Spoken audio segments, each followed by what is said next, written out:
नमस्कार दोस्तों। कहते हैं जीवन में कठिनाइयाँ और मुश्किलें जो आती हैं वही असली परीक्षा की घड़ी होती है।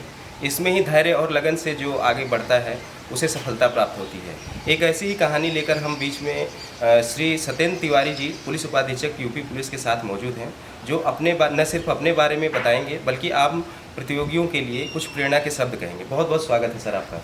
बहुत बहुत धन्यवाद सर आपका, और जय हिंद दोस्तों। सर आप कहाँ से हैं, आपका एजुकेशनल बैकग्राउंड इसके पहले क्या रहा है और किस प्रकार आपने जो है कि तैयारी के बारे में सोचा और किस प्रकार आपने अपनी सफलता प्राप्त की, कुछ इसके बारे में संक्षिप्त में जानते हैं। देखिए सर, मेरा जो होम जनपद रहा है वो मैं जनपद गोंडा से बिलोंग करता हूँ, और वहाँ पर मेरे पिताजी एक किसान रहे हैं और मैं घर का इकलौता ही संतान था। तो वहाँ पर किसान परिवार होने के नाते काफ़ी सारा संघर्ष करना पड़ा, जीवन में बहुत सारी बाधाएं आई। मैंने वहीं स्थानीय प्राइमरी विद्यालय से कक्षा 5 तक की पढ़ाई की और उसके बाद वहीं स्थानीय डीवी इंटर कॉलेज से मैंने इंटरमीडिएट किया। उसके बाद मैं इलाहाबाद आ गया और इलाहाबाद से ही मैंने अपना ग्रेजुएशन और पोस्ट ग्रेजुएशन कंप्लीट किया। पीजी मेरा 2 विषयों से रहा, मैंने हिंदी साहित्य और प्राचीन इतिहास इन 2 विषयों से पीजी किया और उसके बाद वहीं कॉम्पिटिशन की तैयारी में लग गया। और फिर कंपटीशन की तैयारी करते हुए जीवन में कई सारे पड़ाव आए और आज आपके साथ बातचीत करने का मौका मिला। नहीं, ये हमारा सौभाग्य है सर। आप एक अत्यंत महत्वपूर्ण पद पर आप चयनित हो चुके हैं और पुलिस डिपार्टमेंट में आप हैं सर। आप एक बेहद, जैसा आपने बताया कि सामान्य परिवार से आते हैं, कई सारी मुश्किलें आती हैं, आपके साथ भी आई होंगी जी। तो ये मुश्किलें क्या थीं, अगर आप कुछ बता पाएँ, और अगर आई तो आपने उसका सामना कैसे किया? देखिए, सबसे पहली मुश्किल, जिस बैकग्राउंड से मैं आता हूं, और मैं मानता हूं कि इलाहाबाद या दिल्ली में तैयारी करने वाले बहुत सारे लड़के ऐसे हैं जो किसान परिवार या मध्यवर्गीय परिवार से आते हैं। आर्थिक अभाव उनके जीवन की एक पहली और बड़ी समस्या होती है। मुझे लगता है कि आर्थिक समस्याओं से निपटने के लिए हमें अपना मनोबल बनाए रखते हुए अपनी ऊर्जा का उपयोग करना चाहिए। एक पढ़ा लिखा व्यक्ति वो इतना निरीह नहीं हो सकता है कि अपनी जीविका के लिए वो आर्थिक उत्पादन ना कर सके।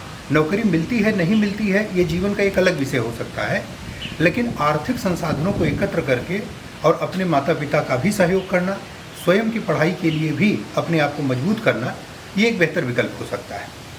दूसरी चीज़ कि बहुत सारी चीज़ें ऐसी होती हैं कि जो जीवन में असफलता के रूप में आती हैं। आप बार बार कंपटीशन देते हैं, सफल नहीं हो पाते हैं, तो ऐसे में भी आपको मनोबल नहीं खोना चाहिए, लगातार लगे रहना चाहिए।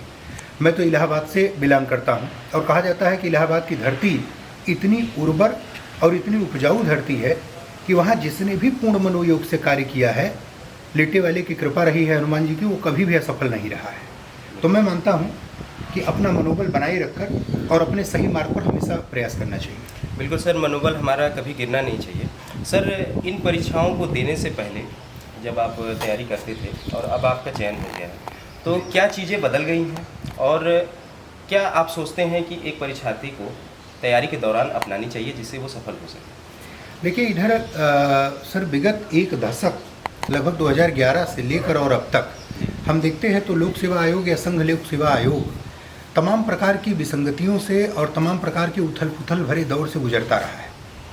कभी सब्जेक्ट चेंज हो रहा है, कभी सोशल वर्क, डिफेंस जैसे विषयों को वरीयता मिल रही है, फिर अचानक से वो विषय हटा दिए जा रहे हैं, कभी सीसेट आ रहा है। तो जो ग्रामीण पृष्ठभूमि का हिंदी माध्यम का प्रतियोगी था उसके सामने बहुत सारी समस्याएं आ रही। लेकिन फिर भी मुझे लगता है कि तमाम सारी बाधाओं के बावजूद अगर आप अपने अध्ययन को सही रखते हैं, आप पाठ्य पुस्तकों का जो चुनिंदा और प्रमाणित पुस्तकें हैं उनका अध्ययन करें, अपना नोट्स बनाएं, और जिस कार्य के लिए आप इलाहाबाद, दिल्ली या अन्य कहीं कमरा लेकर तैयारी कर रहे हैं वहाँ आप अपने लक्ष्य को कभी न भूलें। सुबह से शाम तक आप जरूर इस बात को देखें कि आप सुबह उठे तो शाम तक आपने अपनी पढ़ाई की दिशा में कितनी प्रगति की। एग्ज़ाम हो ना हो, आप हर तरीके से यदि अपने अध्ययन को लेकर संकल्पित हैं, अपने चिंतन मनन में लगे हुए हैं, तो थोड़ा देर सवेर हो सकती है लेकिन सफलता जरूर आपके हिस्से में आएगी। कहने का मतलब है कि अपने लक्ष्य को कभी न भूलें। बिल्कुल, और उसके लिए प्रतिदिन आप कुछ न कुछ उस दिशा में बिल्कुल बढ़ते रहें। आप एक ही कदम चलें।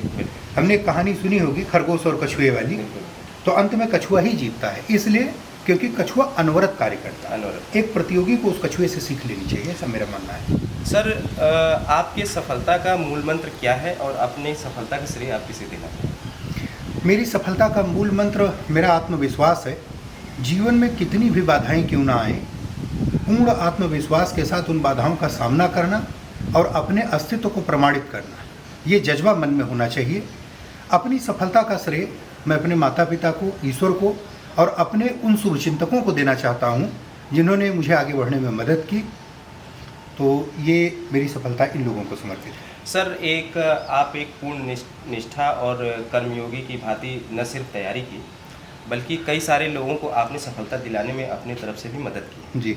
एक व्यापक अनुभव तैयारी करने का और में मदद करने का भी रहा है। जी सर, इस बारे में आपका कुछ व्यक्तिगत ऑब्जर्वेशन भी रहा होगा जी। और कुछ बातें जो आप कहना चाहेंगे जिससे कि और भी इस इंटरव्यू के माध्यम से वो सीख सके और मोटिवेशन प्राप्त कर सकें। मेरे जीवन में एक ऐसा पड़ाव आया था, वर्ष 2010-11 का समय था और परिवार के आर्थिक संकटों के कारण पिताजी ने असमर्थता व्यक्त की कि वो आर्थिक सहायता नहीं दे सकते हैं। तो मैंने बड़ा विचार किया कि एक पढ़ा लिखा व्यक्ति क्या कर सकता है। मैंने कई नौकरियां अपने लिए ढूंढी और फिर मुझे लगा कि बेरोजगारी के इस दौर से निकलने का अच्छा माध्यम है कि एक पढ़ा लिखा व्यक्ति वो अपने अध्ययन का ही उपयोग करे।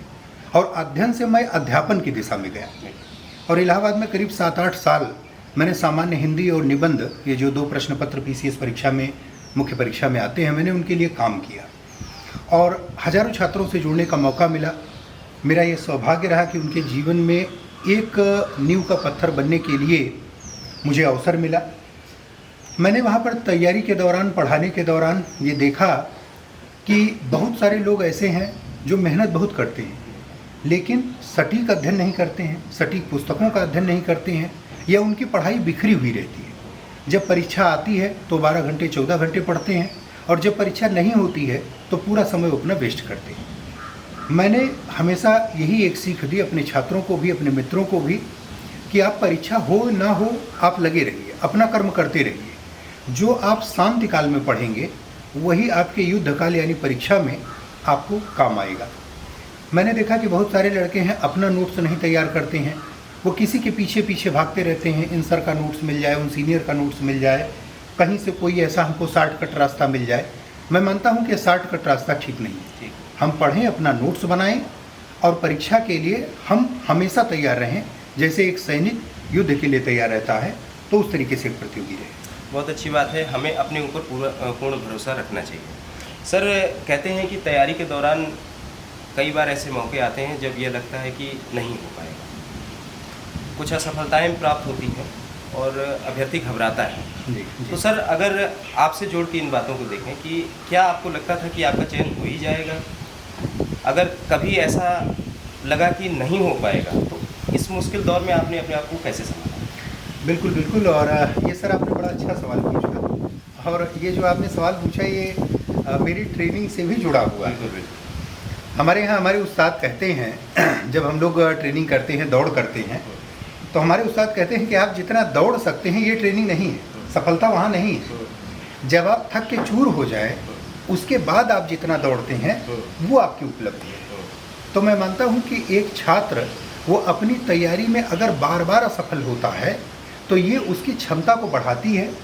असफलता भी एक संकेत देती है कि आप में सफल होने का जज्बा, आप में सफल होने के चिन्ह मौजूद हैं। इसलिए जब घोर असफलता का दौर हो तब आपको कभी भी निराश नहीं होना चाहिए। जैसे वाजपेयी जी की, अटल बिहारी वाजपेयी जी की पूर्व प्रधानमंत्री की एक पंक्तियाँ रही हैं कि बाधाएं आती हैं आएँ, घिरे प्रलय की घोर घटाएं, पाँव के नीचे अंगारे, सिर पर बरसे यदि ज्वालाएं, तो भी हमको निज हाथों में आग लगाकर जलना होगा, कदम मिलाकर चलना होगा। तो अपनी पढ़ाई के साथ, अपने जीवन के साथ, अपनी परिस्थितियों के साथ हम कभी भी रुके नहीं, कदम मिलाकर आगे बढ़ते रहें तो सफलता जरूर मिलेगी। बिल्कुल सर, आपके पास अनुभव का एक संचित भंडार है। आपने मुश्किल दौर में अपने जीवन के अपने आप को चलाए रखा, अंततः आप इतनी महत्वपूर्ण सेवा पे आ चुके हैं। जी। उसमें भी पुलिस डिपार्टमेंट एक महत्वपूर्ण विभाग है जिसमें आप सेवा करेंगे और ट्रेनिंग के उपरांत आप फील्ड में जाएंगे लोगों को। किस प्रकार का एक सेवा और मदद का भाव रहेगा आपके मन में और आगे आप लोगों को किस प्रकार का एक प्रशासक होना अपने आप को प्रस्तुत करेंगे उनके सामने?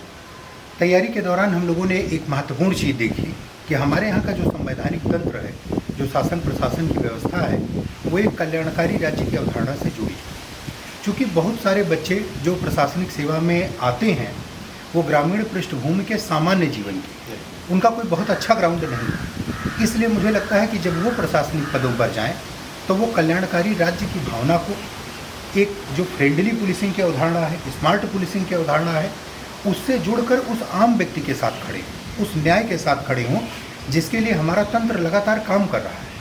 आखिर मैं पुलिस सेवा में हूँ या बहुत सारे लोग अन्य पदों पर बैठे हुए हैं, एक आम आदमी के पास शायद किसी प्रकार की न पावर होती है न सामर्थ्य होती है, उसके पास अगर कोई सहारा होता है तो हम आप जैसे लोग ही होते हैं। मुझे लगता है कि जब भी हम कोई काम करें तो हमेशा हमें उस लक्ष्य को ध्यान रखना चाहिए। जैसे गांधी जी का एक शब्द मुझे याद आता है, और शायद हर तैयारी करने वाले लड़के के कमरे में एनसीईआरटी की किताब मौजूद हो, और अगर किताब को पन्ना खोलेगा तो उसमें एक चैप्टर है गांधी जी का जंतर, और वो कहते हैं कि जब आप कोई कदम उठाइए तो देखिए कि वो अंतिम व्यक्ति को कितना लाभ पहुंचाएगा, और फिर आप देखेंगे कि आपका कोई रास्ता गलत नहीं होगा। सर बहुत अच्छी बात है, आप बेहद ही ज़मीन से जुड़े हुए व्यक्तित्व हैं और जीवन के अनुभव ने आपको सरल होना और स्वभाव में मृदुभाषी होना सिखाया है, जो कि दिख भी रहा है। सर आपके जीवन का और भी क्या लक्ष्य है, आगे आप अपने आप को कहाँ और देखना चाहते हैं? मैं ये चाहता हूँ कि अधिक से अधिक लोगों के साथ जुड़कर उनको आगे बढ़ाने के लिए समाज जीवन में अगर मुझे मौका मिले, तो अगर मुझे एक छात्र के रूप में मिला तो मैं वहाँ अपने मित्रों को मोटिवेट किया, एक अध्यापक के रूप में मिला तो मैं अपने छात्रों को मोटिवेट किया, और आज एक पुलिस अधिकारी के रूप में मौका मिला है तो मैं उन लोगों के साथ खड़ा होना चाहता हूँ जो पीड़ित हैं, जो कमज़ोर हैं, जो असहाय हैं। और हमेशा ईश्वर से मेरी एक ही प्रार्थना है सर, कि ईश्वर मुझे सदैव एक सामान्य व्यक्ति ही बनाए रखें और उन्हीं लोगों में शामिल किए रहें जो शायद एक आम आदमी की पहचान रखते हैं। तो मैं जीवन में वही जाना चाहता हूँ। सर आप काफ़ी सारे लोगों के लिए प्रेरणा के स्रोत रहे हैं, अभी भी हैं, आगे भी रहेंगे। तो सर एक संदेश जो आप इन अभ्यर्थियों के नाम, लोगों के नाम देना चाहें जिससे कि वे लाभान्वित हो सकें। मैंने ट्रेनिंग के दौरान तमाम सारी ये परिस्थितियाँ आई तो मुझे थोड़ा बहुत लिखने का भी शौक़ रहा, तो मैंने एक छोटी सी रचना लिखी, और वो रचना शायद मेरे पूरे अपने संघर्ष और उन तमाम लोगों के संघर्ष को समर्पित है जो आज भी कहीं इलाहाबाद और दिल्ली जैसे शहरों में एक 8x10 के कमरे में कर रहे हैं। मैंने कविता लिखी कि आसमान में पलते ख्वाबों को ज़मीन पर उतारने के लिए, आसमान में पलते ख्वाबों को ज़मीन पर उतारने के लिए बहाना पड़ता है पसीना, सहनी पड़ती है कड़ी धूप, चाहे सर्द हवा हो या लू, बिना थके, बिना रुके, बिना टुके, बिना झुके, आखिर बरसों से दबा ताप दाप को सहा, कोयला तभी तो बनता है हीरा। असंभव को संभव बनाने के लिए जीना पड़ता है, मरना पड़ता है। असंभव को संभव बनाने के लिए जीना पड़ता है, मरना पड़ता है, क्योंकि बिना प्रसव पीड़ा के कुछ भी जन्म नहीं लेता। इसीलिए वह गलता है, जलता है, ढलता है, एक प्रतियोगी या एक सामान्य व्यक्ति ऐसे ही पलता है। तो ये मेरा संदेश जो है ऐसे तमाम सारे संघर्षरत कर रहे साथियों के लिए है, और मैं चाहूँगा कि भविष्य में वो भी ऊर्जा के साथ आएँ और उनसे मुलाकात हो, साथ काम करने का मौका मिले तो अच्छा लगेगा। बिल्कुल सर, आपने इतनी अच्छी बातें की। आप सदैव प्रतियोगियों के हित के लिए आपने कार्य किया, न सिर्फ अपने लेखन के माध्यम से, बल्कि आप लेखन के माध्यम से और भी कुछ देने जा रहे हैं हम लोगों के, जिसका नाम है शिवालिक से, लोगों के बीच में जल्द ही आएगी। यह काफ़ी रोचक होगा हम लोगों के लिए भी। सर आपने इतने अच्छी बातें हम लोगों से की, लोगों के लिए प्रेरणा दिया, आपका बहुत बहुत धन्यवाद सर। हम कामना करेंगे कि यूं ही जीवन में आप निरंतर ऊंचाइयों को पहुँचते रहें और आपका दिन शुभ रहे सर।